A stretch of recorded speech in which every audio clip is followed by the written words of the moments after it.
أنا الكفرين وقدريها مسؤولين الصومالي لان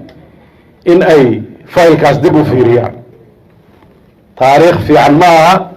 وحربنا عرادها إن كسو الدوبنو وحربنا عدو قرى الصومالي لا ملك استهجوكته إيه هي الشباب يداعش يعيد أرجع حساها أو ضدك كسوف والله وحنوبا عنا هي نبض إن نكشقينه وحنوبا عنا هي كلا دمبين تين نكشقينه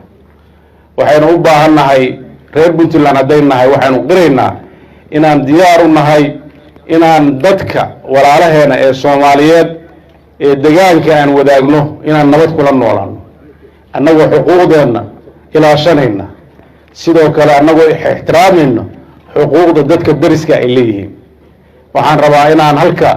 reer Puntland meel kasta ay joogaan ugu baaqo midnimo waxaan rabaa inaan ugu baaqo inay ka shaqeeyaan horumarkooda